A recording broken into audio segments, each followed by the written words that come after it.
Hello, friends, and welcome to Pathologic Volume 2, Episode 16.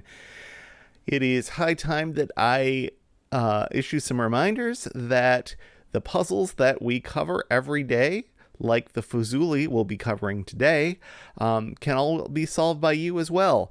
And we always have links to the example puzzle and to the puzzle itself in the description below, as well as links to my other puzzle outlets where you can find puzzles that I made myself, in addition to the excellent puzzles that we solve here by other setters.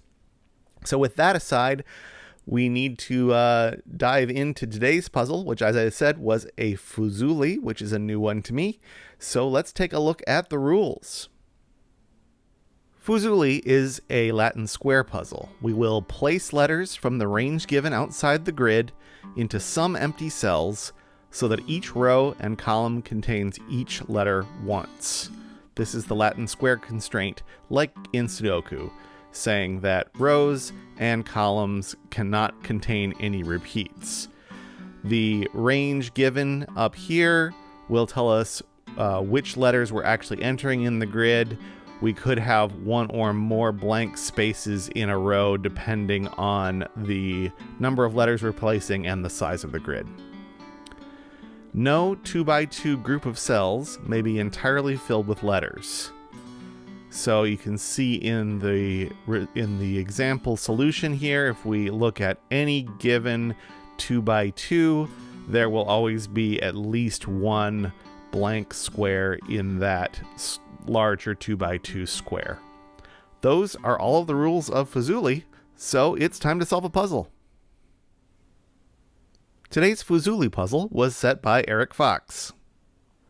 Let's look first at the range. We have letters from A to D to place, so 4 of them, and we've got a 6x6 grid. So that means we're going to have 2 non-lettered spaces in each row and column.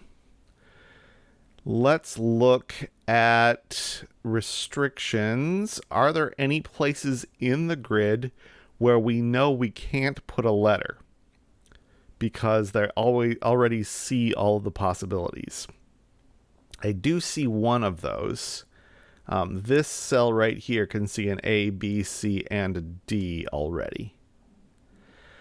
We can't have, I'm going to mark these with shades as well, just to make things a little easier to see. We've got our 2x2 constraint, but I think that is going to come into play once we get at least one more cell, one more letter placed. Oh, I've got another A, B, C, D seeing this cell right here. A, B, C, D. Do we have any? Let's see. There are only a couple B's. A couple A's. So let's see. In this row, are there any places that see A, B, C, D left? Not in that row. How about this column? Don't think so. This column, this row, no. So I think we've taken care of both of the givens that we can get from just looking at that.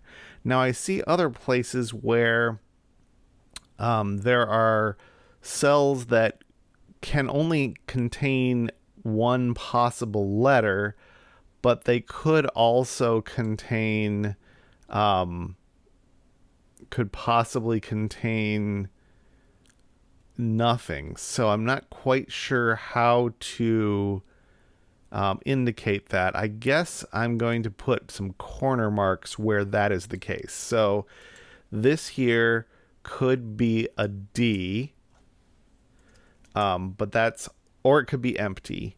This could be A or empty. This could be D or empty. This could be A or empty. So we've got something going on there. I'm not sure if that's useful. This is another A or empty here. Where can B go in this column? One of these bottom two. This could be a B, nothing else. This could be an A or a B down here. And again, could be nothing. Is that anything? I feel like that's probably not how these solve paths usually work. Because this feels like a lot of bookkeeping. How about B's in this column? It could be here. This could only be a B or nothing at all. This could only be a B or nothing at all. But we could have a B here potentially. So that's not telling us much. Yeah, are there any places, any rows or columns where a given letter can only go in one slot because all the others are taken up? That feels like that's probably it. C's must be the most restricted because we already have 3 of them in the grid. So let's look at that, actually. I think there are some of those. This column, where does the C go? This one sees a C, this is a C. This is already a B. This is already an A, and we decided this one wasn't anything. So the C must go here. Okay, that's good. Now we can do something with the other rule. That's what we needed. So we've got some 2x2s that can't contain letters in all 4. So this is not a letter. This is not a letter. And that means that in this column now, we need to fit an A and a B.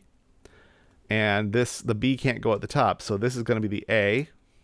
And this is going to be the B. And now we've got another 2x2 up here. If we mark these as not shaded, you can see that that one has to be shaded. Now we've got the 2 shadeds we're allowed in this column. So these are not going to be. We got the 2 shadeds we're allowed in this row. So these will not be. I think we can actually probably finish most of the shading now that we've got started on it. We got a 2x2 right here. We've got a 2x2 right here. We've got both of the shadeds we're going to get in this row. We are going to get one here, so maybe I spoke prematurely about it being able to be just done from that, but we did make some progress. Okay, so now we can probably fill in some letters in these spots that we marked as needing them.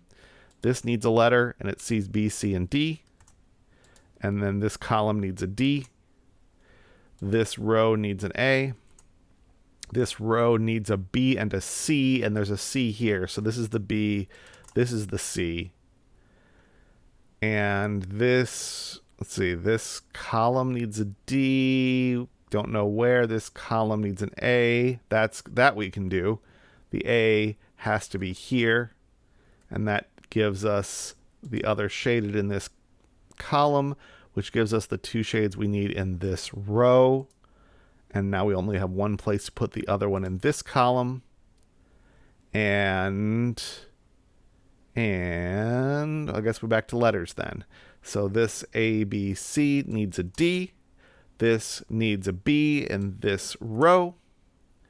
And we need a B in this row. We can't put it here now, so it's going to go here. We need a D in this column, which is not going to go here. It's going to go up here. And let's fill in these as being letters. We need a shade in this column. We need no more shades in this row. We need one more shade in this row. We need one more shade in this row. That's our coloring done. So let's finish up our numbers. I'm going to clean up the corner marks in these that we don't need anymore. And let's fill in this last one, which is a C. And that is how we solve a Fuzuli.